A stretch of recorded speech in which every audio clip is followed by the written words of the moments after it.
जय जय जगन्नाथ जय जय जगन्नाथ जय जय जगन्नाथ। ध्यायेत्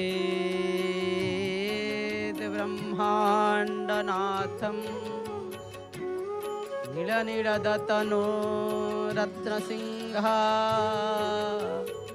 सनस्तं तदख्रे भाग्यदात्री रुचिरुचिरतरा भाग्यदात्री सुभद्रा तदख्रे कामपालं धवलवरतनु लाङ्गलं यस्य बाणो श्रीलक्ष्मीरेवतिर्द्वे परिवसतु सदा। ब्रह्मदारो स्मरामि दारु ब्रह्म स्मरामि। परम कारुणिका करुणावरुणालय भक्तवंशाकल्पतरु अनाथस्य नाथ जगन्नाथं कपदकमलतले यधमरनंतकोटि प्रणाम मणिमा अनंतकोटि प्रणाम। जनंको विष्णु प्रायमणे नमयि तहंक चरणे तुंडे बोलई हरि हरि भो जगन्नाथ दैतरी। दिव्य आत्मन दर्शन करुछंती सिंहद्वार शोभा पत्त पावनंकर चकाचका नयन। आसंतु आमे महाप्रभुंकर से मुख निश्रुत वाणी जार नाम होछि गीता। गीता सुगीता कर्तव्या किमनि शास्त्र विस्तरे जा श्री स्वयं पद्मनाभस्य मुख पद्मात् विनिस्मृता। महाप्रभुंकर से मुख निश्रुत वाणी जार नाम होछि गीता। से गीता को आमे श्रवण करिबा। जो गीता को श्रवण मात्र के मन पवित्र होई जाई थाए, हृदय मध्य पवित्र होई जाई थाए। महाप्रभुंकर से मुख निश्रुत वाणी श्रीमद्भगवत गीता चतुर्दश अध्यायः गुणत्रय विभाग योगः। श्लोक नंबर होछि 15 श्लोक रे महाप्रभु कहउछंती कण रजसी प्रलय गत्वा कर्म सिंहे सुजायते तथा प्रलयिनस्तमस्ति मूढ़ा जोगे सुजायते। रजसी प्रलया प्रलय गत्वा कर्म संगे सुजायते तथा प्रलयिनस्तमसि मूढ़ जोनि सुजायते। महाप्रभु एठारे कौन कहउछंती भल भाव रे आपण बुझंतु। रज ओ सत्व गुण को अभिभूत करी तम गुण रे उदय हेले मनुष्य भितरे ओ बाहरे नानादि लक्षण प्रकाश पाए। यदि रज और सत्व गुण को अभिभूत करी तम गुण रा उदय हेले ये सब प्राप्ति होई थाए। मन कर्म आउ वचन मन कर्म रे दृढ़ता रहिबा दरकार। जेपरि भाव रे कहि मनर अवस्था तम गुणर प्रभाव रे सूर्यलोक किंबा चंद्र किरण अभाव रे अमावस्या रात्रर अंधकार भली होई जाई थाए। अंतर अंतर रे परित अभाव घटे विराट शून्यता देखा दिए।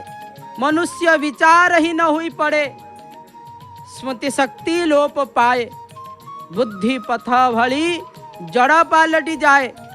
अविवेकतार मादकतार तार देह मन अवसन्न हुई पड़े। मूर्खता तांकु आलिंगन करे, आचरहीनता देखा दिए। मृत्यु पर्यंत तार समस्त कर्म रे अनाचार ही परिदुष्ट हुए। पेचक अंधकार ही देखी थाए, से भाव में तमगुणी संपन्न व्यक्तिर चित्त दुष्कर्म रे उपलब्धि होई थाए। केवल दुष्कर्म निषिद्ध वस्तु को पाइबा पाई से व्याकुल होबा मात्रे इंद्रिय तार अनुधावन करे। मदिरा बिना मादक तथा सन्निपात बिना प्रलाप प्रेम बिना उन्मता तमगुण प्रभाव रे ही होई थाए। ता मन विषयर लागे नाही सत किंतु ताकू समाधि अवस्था कुहा जाई न पारे। यह एक मोहमय मादकता दशा। तमगुण बुद्धि पाइले ए अवस्था हुई थाए। मृत्यु घटिले तमगुण रही जन्मांतर घटे। सोरिष बुणिले सोरिष गछ ही हुई थाए। प्रदीप जालिले ताकू लिभाई देले मध्य सही प्रदीप ही रही थाए। अग्नि शिखारु अग्नि नहीं अन्यत्र जलाइले से अग्नि ही हुई थाए। पूर्व अग्नि निर्वापित होई गले कौन हेब ताठारु निया जाइथिबा अग्नि तो रहिछि। तम गुणरु गंठिले बांधी मृत्यु अतिथि हेले देहांतर तम गुण नहीं पुणी देहांत होई थाए। पशु पक्षी गुल्मलता बा वृक्ष उपरे तार जन्म होई थाए। सेथिपाई महाप्रभु कहउचंती रजसी प्रलय गत्वा कर्म सिंहे सुजायते तथा प्रलयनोस्तस्मि मूढ़ जोनि सुजायते। मूढ़ जोनि सुजायते। मूढ़ जोनि को प्राप्ति हुई थाए। सेथिपाई सदा सर्वदा एक कथा को निश्चित भाव में आपण माने बुझी पारिथिबे। ये थिला आजिर गीतार स्वर्कर मर्मार्थ याकु आपण माने बुझुतिले। आसंतु आमे महाप्रभुंकर से अंतर्वेदी जो यात्रा नाम होछि मध्य अंतर्वेदी कहा जाई थाए। अंतर्वेदी महोत्सव बोली कहा जाई थाए। अर्थात महाप्रभुंकर गुंडीचा मंदिर जहाँ महाप्रभुंकर जन्म वेदी जो भाव रही से भाव में महाप्रभुंकर रत्न सिंहासन को अंतर्वेदी मध्य कहा जाई थाए। रत्न सिंहासन होछि अंतर्वेदी। महाप्रभु अंतर्वेदी को छाड़ी के जानती आउ आसंती। सेथिपाई ये वेदीर नाम होइछि अंतर्वेदी महोत्सव। अनेक कथा रही कहीं महाप्रभुंकर से रथ यात्रा को नहीं अनेक रहस्य रही। से रहस्य रे रथ यात्रार नाम मध्य अनेक प्रकार रही। से रथ यात्रार गोटे नाम होछि कण अंतर्वेदी महोत्सव। कारण कौन अंतर्वेदी हबार तार स्वतंत्रता मध्य रही। सर्वतंत्र स्वतंत्र महाप्रभुंकर नीतिकांति तंकर उत्सव महोत्सव जो भाव में दक्षिणायन यात्रा आड़प मंडप यात्रा नवदिनात्मक यात्रा से भाव में महाप्रभुंकर ये यात्रार नाम होछि मध्य अंतर्वेदी महोत्सव। महाप्रभु छाड़ी की जाई थांती अंतर्वेदी को अर्थात आषाढ़ शुक्ल द्वितीया तिथि पुनर्बार नीलाद्रि विजय करी महाप्रभु से अंतर्वेदी को ही आगमन करती। सेथिपाई ये क्षेत्र यही महाप्रभुंकर यात्रार नाम होछि अंतर्वेदी। कहा जाइछि गुंडीचा नामे मो यात्रा परम पावनी रथ यात्रा नामे ख्यात हेब एमेदी अबनी। गुंडीचा मंदिर नाम पूर्वरुमस्थिति अश्वमेध सहस्रेक जहीं कल ख्याति जही महावेदी मोर परम शोभन सर्वप्रथमे राजा कले जे निर्माण तही तुम सरोवर सर्वतीर्थमय सप्तदिन तार तीरे रही निश्चय। महाप्रभुंकर जाउछि अंतर्वेदी। ये अंतर्वेदी को रत्न सिंहासन नाम होछि। रत्न सिंहासन को मध्य अंतर्वेदी कहा जाई था। जो अंतर्वेदी रा कथा महाभारत रे मध्य स्थापित होइछि। जो अंतर्वेदी रा तत्व को आपण माने मध्य अनेक थर निश्चित भाव रे श्री रत्न सिंहासन रहस्य को बुझिचंती, जार नाम होछि अंतर्वेदी बोली कहा जाई था। महाप्रभुंकर निश्चित भाव रे जना रे आपण माने महाप्रभुंकर यही अंतर्वेदी कथा को जानुथिले। आसंतु आमे महाप्रभुंकर जना रे भली भाव अनेक कथा जानुछंती। आज महाप्रभुंकर से जो विषय रही श्रीक्षेत्र रे बाराही देवी बाली साहिर अधिष्ठात्री देवी मध्य तांको कहा जाई था। बाराही देवी जो बाराही देवींकर उपस्थिति आपण माने मध्य स्वतंत्रता देखिथिबे जानिथिबे। आउ जहाँकर ठारू जहाँकर आशीर्वाद नहीं बालीसाईर रावण महाप्रभुंकर पाई युद्ध लड़िबा पाई आगमन करथिले। से होचंती से बाराहींकर देवी। बराह जेपरि भावरे महाप्रभुंकर से बड़ी भावरे देवी शक्ति रे बाराहींकर स्थान मध्य स्वतंत्रता रही। आपण माने अनेक देवींकर कथा जानिछंती। से बड़ी भावरे बाराहींकर कथा बालीसाई रे विराजमान करिछंती बाराही। आ बाराही बराह रूप को धारण करी देवी विभिन्न रूप को धारण करिछंती। ता भितरे बाराहींकर रूप मध्य महाप्रभु धारण करिछंती। आपण देखुचंती सिंहद्वार दृश्य अनेक कथा रही से सिंहद्वार रे महाप्रभु रहिछंती बराह रूप रे मध्य भितरे विराजमान करिछंती। नृसिंह बराह से बड़े भाव रे त्रिविक्रम अर्थात वामन विराजमान करिछंती। जेतेबेले बालीसाईर देवादेवींकर कथा आसी थाए सेतेबेले श्यामा काली रहिछंती। बाराही ठाकुराणींकर कथा मध्य आसी थाए।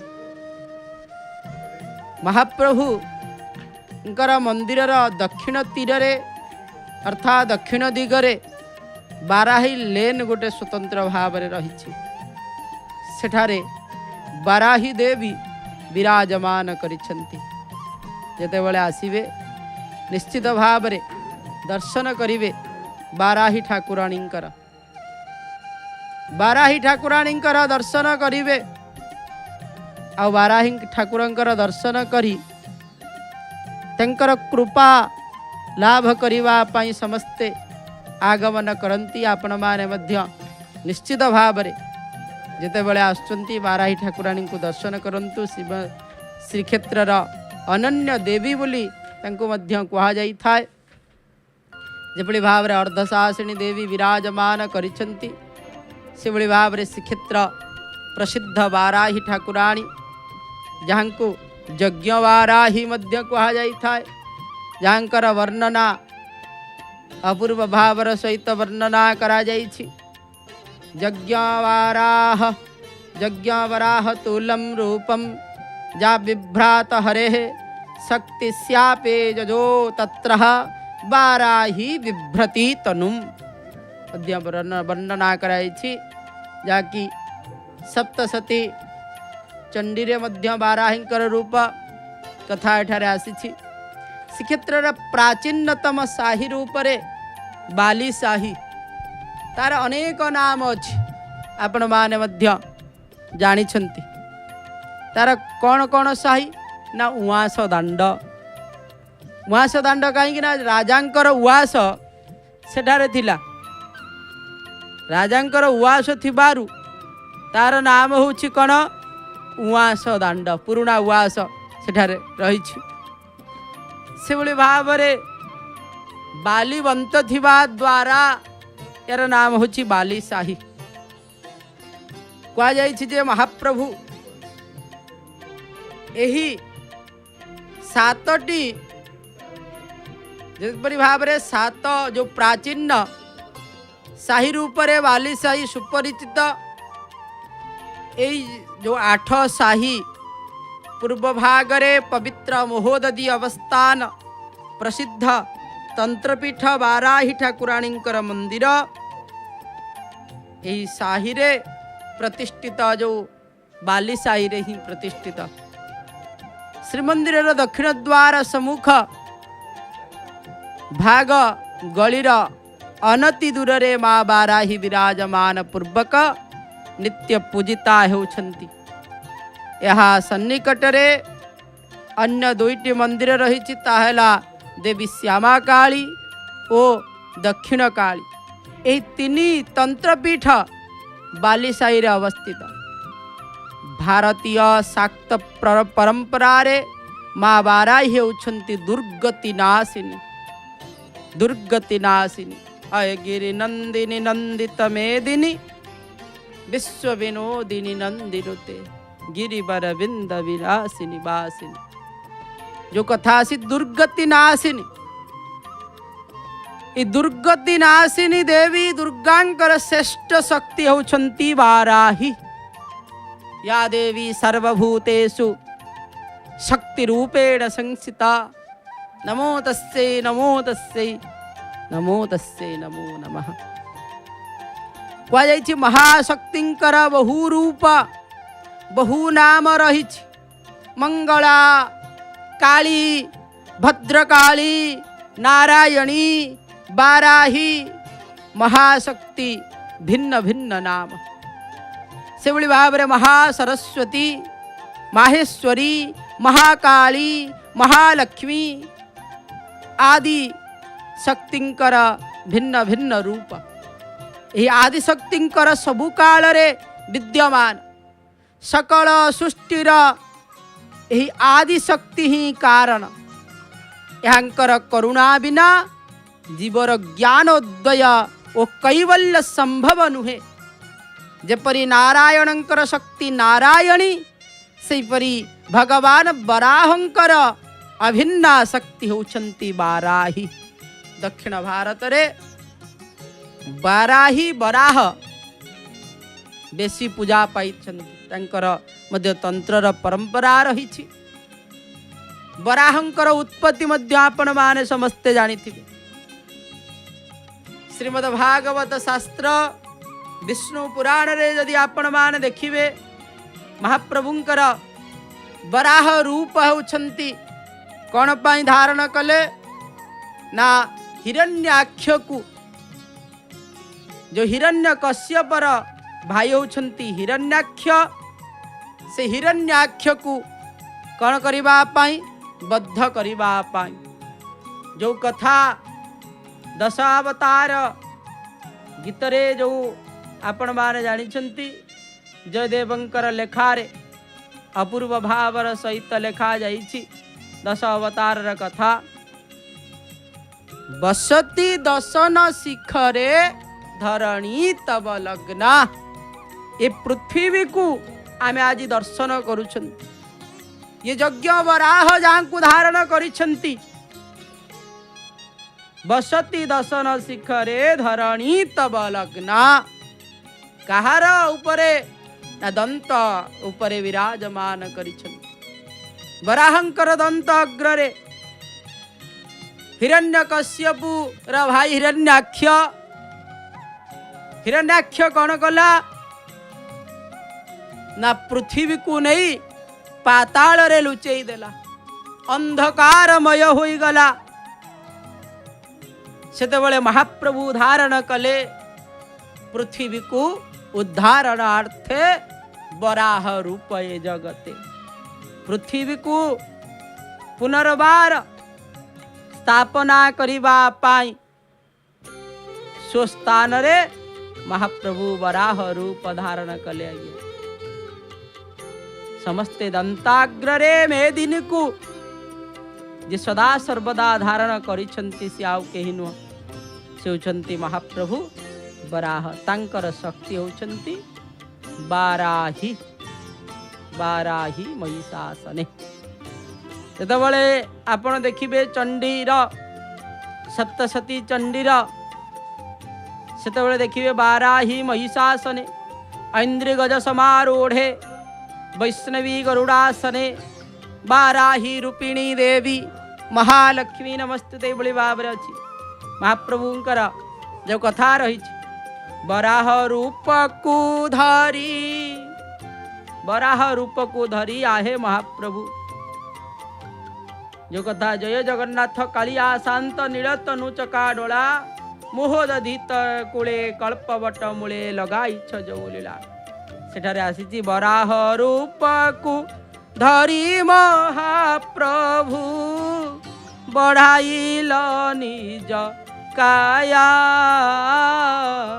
दंतग्रे पृथ्वी धरी न करिल केही न जानती माया जहाँकर दंताग्र रे मे दिन को धारण करी आनिले तांको जो देवी साहाय्य करथिले तांकर शक्ति रूप रे से होचंती बाराही जो कथा दशावतार रे जयदेव मध्य रचना करिछंती कण नवसती दसन शिख रे धर नीतवा लग्ना शशिनी कलंक कलेवानी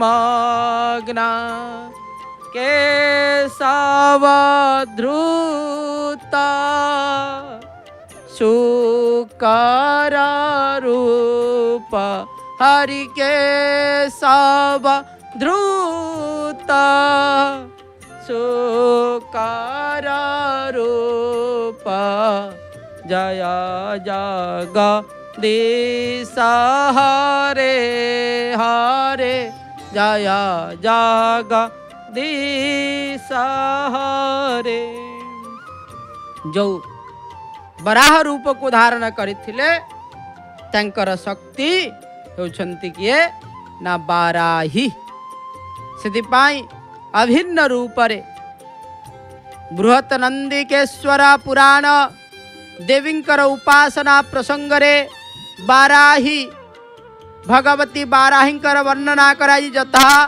बाराही रूपिणी देवी दष्टुक्रतव सुंदरा शुभदा सुप्रभा शुभ्रा बाराही तांग नमाम्यहम् देवी महात्म्य बाराही शक्तिंकर विषय रे वर्णना करा जाइछि यज्ञो वराहमतुलम रूपम जा बिभ्रतो हरिहि शक्ति पश्यो जजो यत्र बाराही बिभ्रति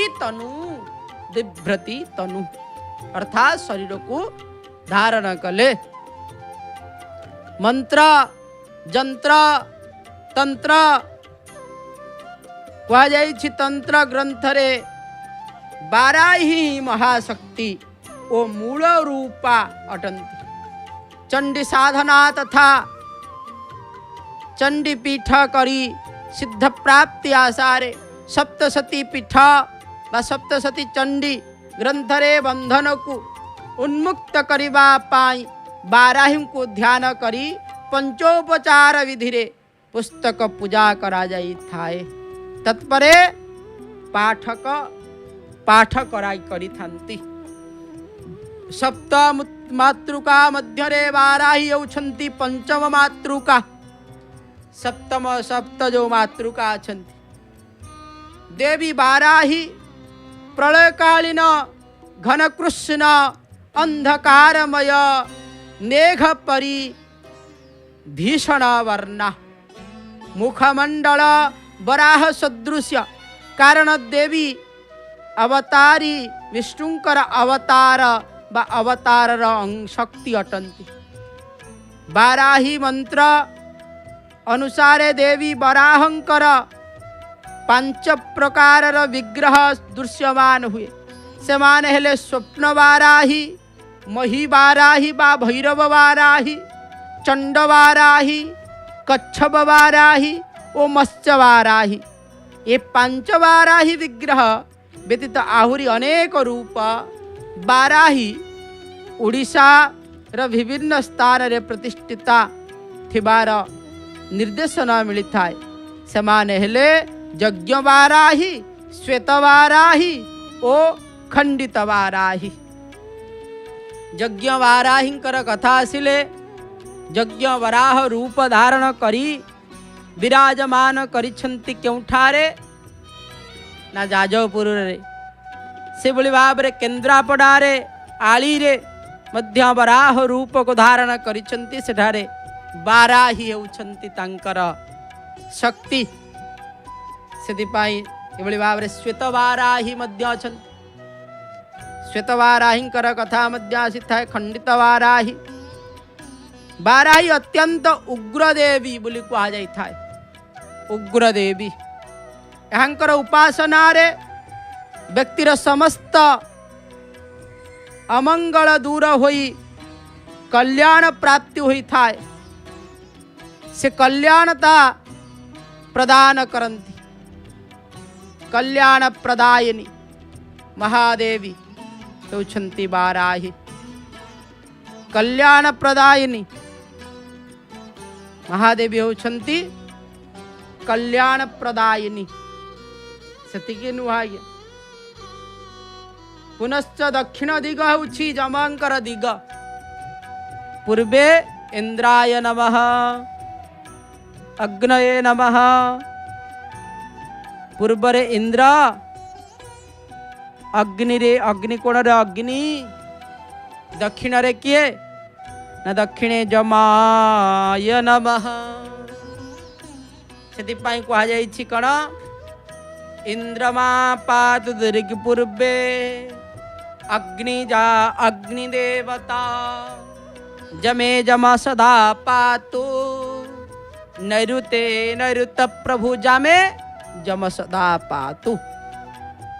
कहा जाइछि दक्षिण दिग हेउछंती जमंकर दिग।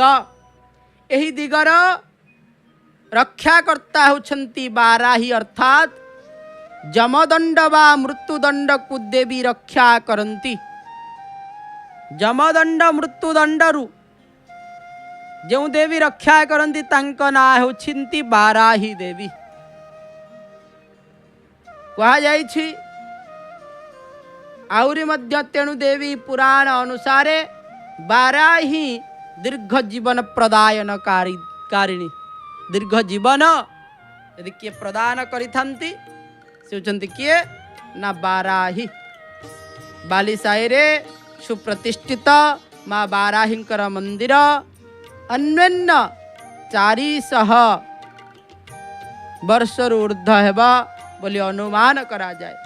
कारण श्रीक्षेत्र नगर संरक्षित करने को प्रायतः 400 वर्ष तले परमतांत्रिक गोदावरी मिश्रंकर व्यवस्था क्रमे अष्टकिला स्थापना को मुख्यतः प्राधान्य दिया जाइथिला। पंडित सदाशिव शर्मांकर मतानुजाई अनेक ज्ञानी गुणींकर मत को यदि आमे देखिबा विशिष्ट तंत्रविद गोदावरी राजगुरु एही देवी विग्रह को स्थापना करिछंती। पूर्वे मंदिरर पछपार्श्वरे पुरी गजपति महाराजंकर पुरुणा राजनगर थिला।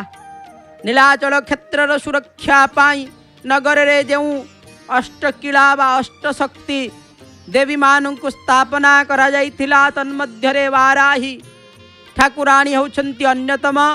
कथित अछि जे गजपति महाराजंकर कांची अभिधान पूर्वरु युद्ध रे जयलाभ करिबा पाई तंत्रोक्त मंत्र रे बाराहींकर पूजा करा जाइथिला। पुरी बाली साईर अधिष्ठात्री बाराही देवींकर मंदिर गर्भगृह जगमोहन बाराह बाहर बेढ़ा को नहीं गठित मंदिर प्राय उच्चता होती 20 फुट हे मंदिर गर्भगृह तथा गंभीराटी 9 फुट 8 फुट परिमित भूमि उपरे अवस्थित गर्भगृह रे मध्य स्थल रे एक क्षुद्र सिंहासन रे देवी उत्तराभिमुखी पूर्वक ललितासन रे उपवेशन करिछन्ति। ललितासन अर्थात माँ ललिता देवी जेभली भाव विराजमान करिछन्ति। आज्ञा किपरि भाव ना ललितांकर कथा जेतेबेले आसी थाए महादेवी आज्ञा त्रिपुर सुंदरी ललिता देवी आहा त्रिपुरर सुंदरी तांका भली सुंदरी आउ केही नांती कौन वर्णना कराई ना सिंधु रारुणवी ग्रहात्रिनयना माणिक्यमौली स्फुरा तारा नायक शेखरां स्मितमुखी मापीनवक्षोरुहां पाणिभ्यामौलिपूर्णचषकं रत्नोत्पलं बिभ्रति सौम्या रत्नघटस्थरक्तचरणा ध्यायेत् परामंबिका ध्यायेत् परामंबिका। महादेवी होचंती त्रिपुर सुंदरी ललिता देवी। आहा से ललित आसन कहा जाइछि ललिता देवींकर भली से विराजमान करिछन्ति ललितासन रे उपवेशन करिछन्ति। बराह मुखाकृति 2.5 फुट उच्चता विशिष्ट कला मुगुनि प्रस्तरे निर्मित देवी होछन्ति केते भुजा न चतुर्भुजा अठन्ति। बराह अर्ध पद्मासना देवींकर 4 गोटी हस्त मध्यरे ऊपर डाहन हस्तरे खड्ग रूपक मत्स्या निज हस्तरे जपमुद्रा वा अक्षयमाला ऊपर वाम हस्तरे पानपत्र निम्न हस्तरे गोटे बालक को कोल करिछन्ति। आहा देवींकर डाहाण पार्श्वरे पाद तले रहिथिबा बेले वाम पार्श्व पाद उपरकू रहिछि। विग्रहंकर गठन शैली अत्यंत कमनीय तथा मनमुग्धकर अटे। गर्भगृह द्वार देशरे उपरी भागरे 6 इंच विशिष्ट महालक्ष्मी विग्रह स्थापित होइछन्ति। जद्वारा द्वार देशरे 2 पार्श्वरे गणेश वराह गंगा जमुना और सिंहमुखी व्याघ्रमुखी मूर्ति प्रतिष्ठित होइछन्ति। जहाँकर दर्शन करिबा मात्र के जगमोहनटी 12 फुट 10 फुट परिमित स्थान उपरे अवस्थित। जगमोहन डाहाण पार्श्वरे 1 फुट उच्चता महादेवी कांथरे विग्रह महावीर मूर्ति खोदित होइथिबा बेले श्यामा कालींकर चित्र प्रतिमा विराजिता अटंती। जगमोहन कांथर डाहाण वाम पटकू यथाक्रमे तारा षोडशी भुवनेश्वरी 10 महाविद्या विराजमान करिछन्ति। जेपरि भावरे काली तारा महाविद्या षोडशी भुवनेश्वरी से होचन्ति 10 महाविद्या सेठारे विराजमान करिछन्ति। किपरि भावरे ना तारा षोडशी भुवनेश्वरी भैरवी छिन्नमस्ता धौमावती बगलामुखी नील सरस्वती महालक्ष्मी आउ विमलांकर चित्र प्रतिमा रही। जगमोहन रे बाहर कांथ को बा बेढ़ा को यदि आपण देखिबे बेढ़ारे विराजमान करिछंती मध्य देवदेव महादेव सेठारे मध्य विराजमान करिछंती।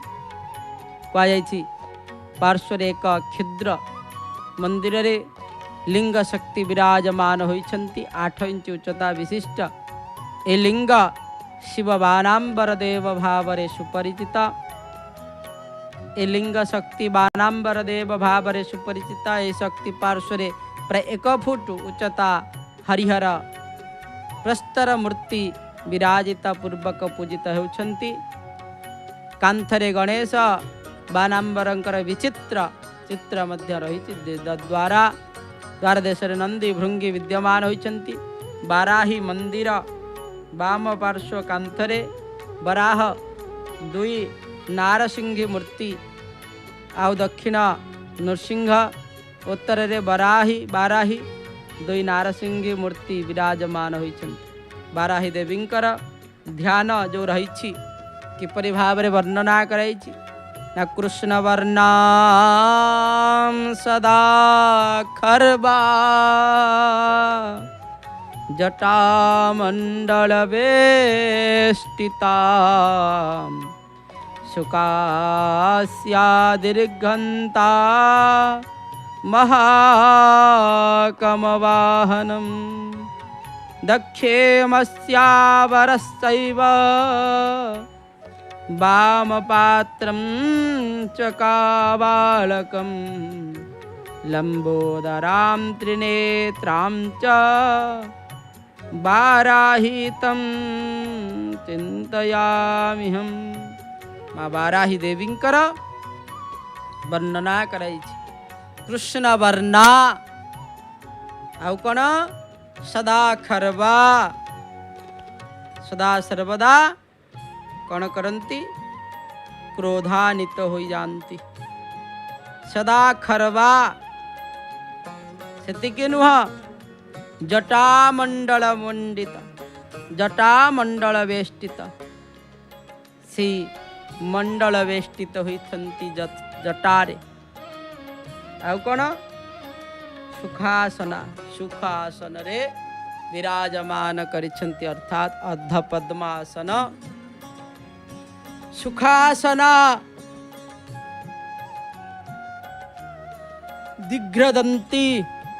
दीर्घदंता जो दंताग्र रे कौन धारण करिछंती ना ये पृथ्वी को धारण करिछंती। दंताग्रे मेदिनी धारी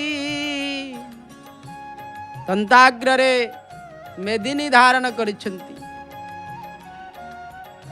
दंताग्र रे जे मेदिनी धारण करिछंती से होछंती आउ केही नुह से होछंती बाराही महिषासना। दंताग्र रे मेदिनी को मध्य धारण करिछंती। आपण माने निश्चित भाव रे वराहंकर रूप देखिथिबे। वराहंकर रूप बाराही स्वतंत्र भावर सहित आपण माने मध्य निश्चित भाव रे दर्शन करिथिबे। एठारे बाराहींकर मध्य 16 दिनात्मक पूजा मध्य होइथाय।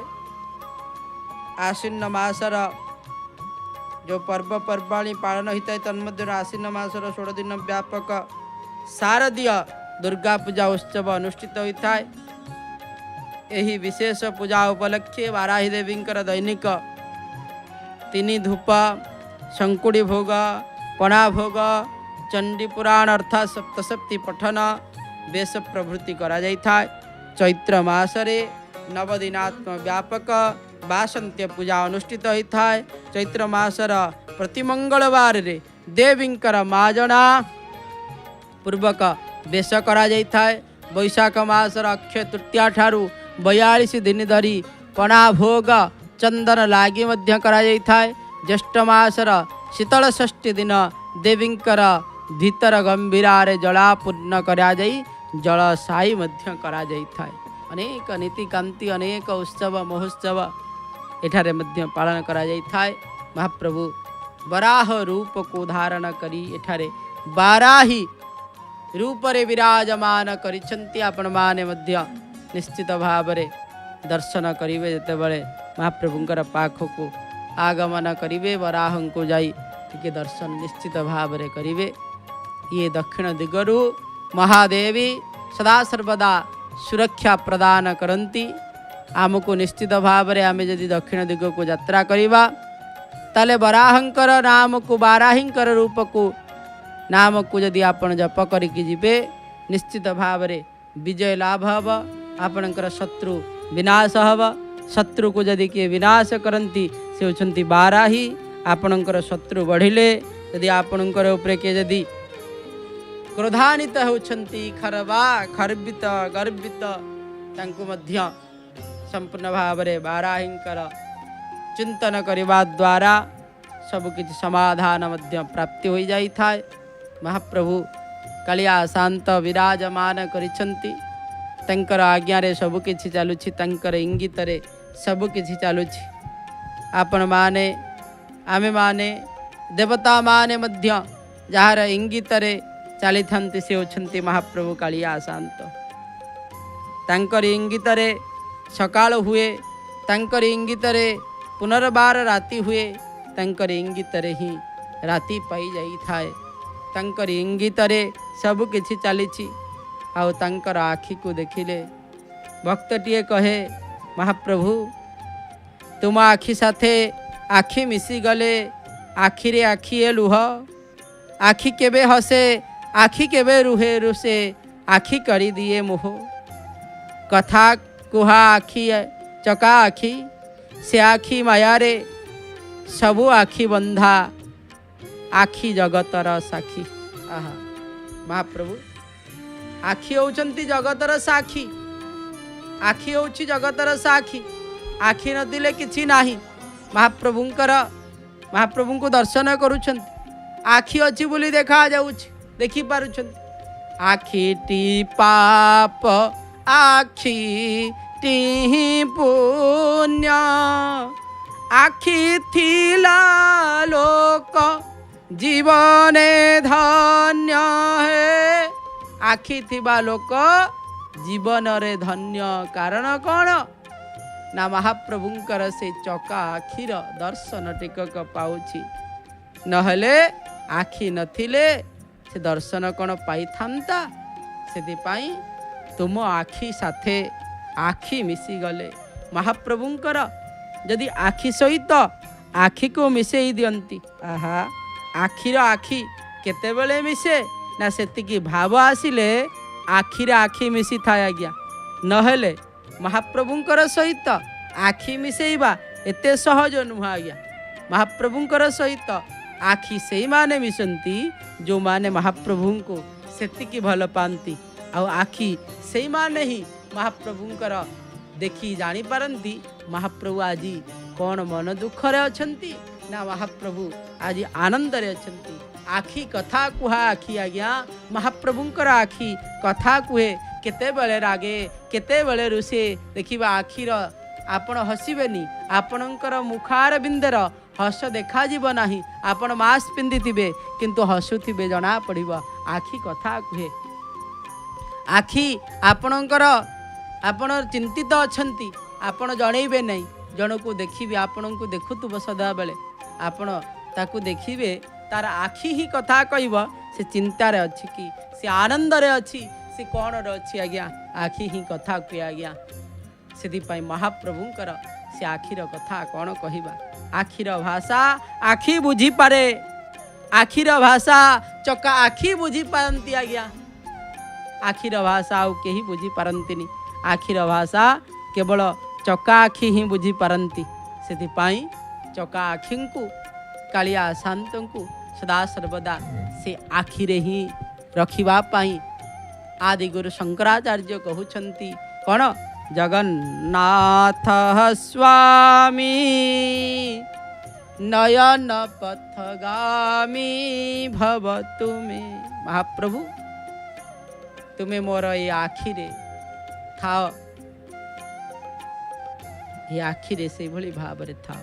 जगन्नाथ स्वामी नयन पथगामी नयनर पथ आपणकर से आखि आ महाप्रभुंकर आखि जो आखि जी भी देखे सी कुहे कौन भला आखिटे पाइच शांते भला आखिटे पाइच जी तो देखुची सी तो कहूची तुम्हें मते प्रभु चाहिछ भला आखि हले पाइच शांते भला आखि हले पाइच भला महाप्रभु ये आखिरे ही कौन करती ना महालक्ष्मी को मध्य जेते रागी थांती ये आखिरे आखिरे आज्ञा नीलाद्री भीतर को जो प्रवेश करुवे अर्थात महाप्रभु नीलाद्री विजय होउथिबे सेते बेले महाप्रभु महालक्ष्मी थिबे भेट मंडप रे महाप्रभु थिबे चार माल ऊपर आज्ञा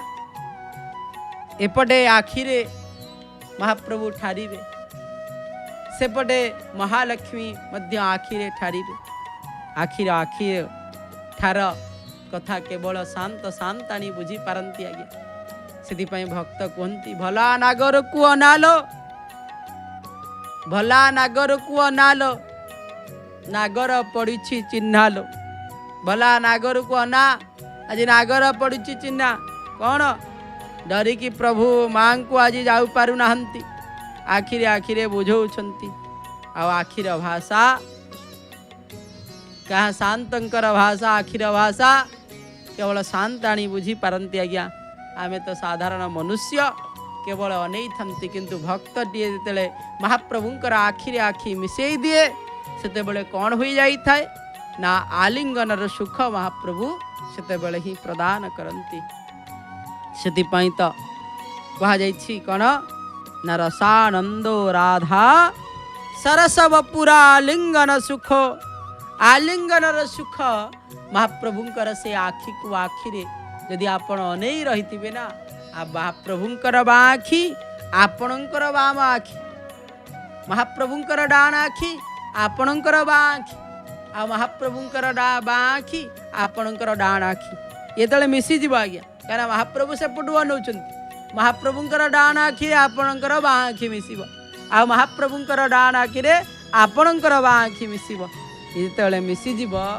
कह जाए जेपरी भाव रसानंदो राधा सरसव पुरा आलिंगन सुख आलिंगन सुख जो भली भाव प्रदान करती करिछंती सेई गोपी मानंकु किंतु महाप्रभु एठी आखिरे आखिरे से आलिंगन सुख को महाप्रभु केवल प्रदान करती आज्ञा आखि अनेक कथा कहे आज्ञा महाप्रभुंकर आखि अनेक कथा कहे देखिए आपण यदि रागी थिबे महाप्रभु को टिके अनेइबे महाप्रभु रागी थिबे आज्ञा आपण हसुथिबे हसी हसी दिबे महाप्रभुंकर पाखकु देखिबे महाप्रभु हसुथिबे आपण मन दुख करके जाइथिबे देखिबे महाप्रभु मध्य मन दुख करि थांती आज्ञा आखिर कथा को महाप्रभु बुझी पारती आज्ञा कालिया शांतंक भली आउ केही नाहंती आज्ञा नाही नाही तो जगबंधु परिजने सामंत नाही नाही तो कौन न 14 भुवन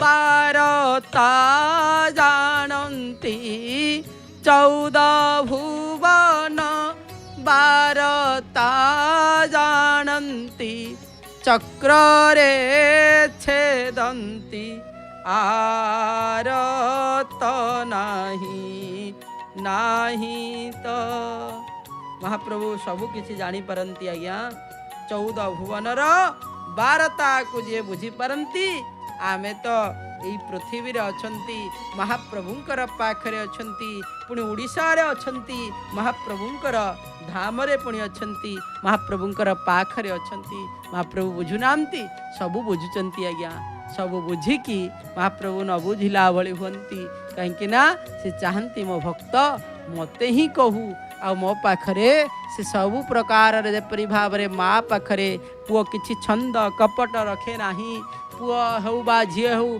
जेपरी भाव रे किछि रखे नाही तारी माँ पाखरे कही दिए माँ मु एया करिछि बड़ हैला पात्र के से भूली जाए जे संपूर्ण भाव रे मो माँ काले मते मारिबो बोली किछि ना किछि से लुचेई दिए मो बापा मते मारिबे बोली किंतु छोट छुआ से जहा करि थाए सबु कहि दिए मु एया करिछि माँ मु एया करिछि बापा किंतु सेहि भली भावरे आमे कहि दबा दरकार महाप्रभुंकर पाखरे महाप्रभु मु पापी महाप्रभु मध्य आनंदित हो जिवे कौन पाप करिछु कह ताकू सनमुख होई जीव मही जबही जन्म कोटि अघना सही तबही महाप्रभुंकर पाखरे समर्पित हो गले महाप्रभु से पाप ताप संताप को दूरीभूत निश्चित भाव रे करंती महाप्रभु पचारती कौन पाप करिछु कह ताकू निश्चित भाव रे माँ जेपरी भाव रे पणत कानी तले आमे जेते पाप करिथिले जेते दुख करिथिले जेते कष्ट आमे मध्य संपूर्ण भाव रे प्राप्ति होथिले आमे कौन करती माँकर पाखकू यदि कही दियंती ना माँ ताकू पणत कानी रे घोड़े दियंती आज्ञा आमर भूल को भूल आउ जाए नाही महाप्रभु कौन करती से भूल को आउ काहु प्रति प्रदान करि दियंती निज ऊपर को नहीं जानती से भली भाव रे महाप्रभु आज्ञा कालिया शांत मध्य सही आज्ञा कालिया शांत मध्य सही भली भाव रे सेतिपाई कालिया शांत को सदा सर्वदा आमे भजिबा दरकार सेतिपाई महाप्रभुंकर नाम होछि सबुठारु अमूल्य वस्तु अमूल्य कहा जाइछि सेतिपाई कौन करिबा दरकार ना जगन्नाथ नाम गोटी जपुथिले मन जगन्नाथ नाम बिना व्यर्थ तो जीवन जगन्नाथ नाम गोटी हीरक समान हृदय सिंदूरे ताकू रखी थारे धन जगन्नाथ नाम कौन ना हीरा सहित समान जगन्नाथ नाम को कौड़ी रखिबे ना हृदयर सिंधुकर भितरे ताकू रखिबा दरकार कारण जगन्नाथ नाम गोटी मणिक माणिकर माली गोटी गोटी धरी जपु थारे धन माली महाप्रभुंकर नामटी कौन ना माणिकर माली भली आज्ञा गोटे गोटे जपुथिले कौन तादुर प्राप्ति हम ना जगन्नाथ नाम गोटी मुकुतार हार मुक्ति प्रदान करती ना जगन्नाथ नाम गोटी मुकुतार हार पकाई रखिले ताकू कंठरे तोहर यदि कंठरे पकाई रखिबो ताले कौन मिलिबा ना जगन्नाथ नाम गोटी शीतल चंदन ताप पाप ताप भरा मने मलय पवन ताक नाम होछि पाप ताप को जे जेपरी भाव रे ज्वाला रूपक चंदन देई देले से भल होई जाई थाए पाप ताप भरा मलय को से चंदन करी दियंती आज्ञा से महाप्रभुंकर नाम को जपिबा दरकार जगन्नाथ नाम गोटी बहुमूल्य धन आज्ञा आम धन क्या कहते सुना रूपा पैसा को किंतु जगन्नाथ नाम गोटी आज्ञा सबुठारु बड़ धन आज्ञा से साधु संत माने कहती हमारा धन राधे श्री राधे बोली कह जाए से आम कहवा आमर धन होउचंती जगन्नाथ जगन्नाथ नाम गोटी अमृत समान ये अमृत समान जगन्नाथ नाम से आसंतु महाप्रभुंकर नाम को संकीर्तन करिबा आउ महाप्रभुंकर से जय जगन्नाथ टेलीविजन माध्यम आपण माने महाप्रभुंकर सानिध्य प्राप्ति होचंती सीधा प्रसारण देखा प्राप्ति होचंती भक्तंकर अनुभूति को देखा प्राप्ति होचंती ता सहित सकाळु महाप्रभुंकर द्वार फिटा ठारू आरंभ करी महाप्रभुंकर द्वार बंद पर्यंत अर्थात शयन पर्यंत आपण देखिबार सुजोग प्राप्ति होचंती आसंतु महाप्रभुंकर नाम को संकीर्तन करी कार्यसूची को देखा और जय जगन्नाथ रे टीवी रे आपण माने महाप्रभुंकर से मन जेपरी भाव रे आपणकर मन को किणी नेला भली मध्य भजन को श्रवण करिबा आ महाप्रभुंकर नाम को भजुथबा जगन्नाथ जगन्नाथ जगन्नाथ पाहि मां जगन्नाथ जगन्नाथ जगन्नाथ त्राहि मां जगन्नाथ पाहि मां जगन्नाथ त्राहि मां जगन्नाथ पाहि मां जगन्नाथ त्राहि मां जगन्नाथ जगन्नाथ जगन्नाथ रक्ष मां जगन्नाथ जगन्नाथ जगन्नाथ पाहि मां जगन्नाथ जगन्नाथ जगन्नाथ रक्ष मां जय जगन्नाथ जय जय जगन्नाथ। श्रीक्षेत्र पुरी वर्ष सारा श्री जगन्नाथ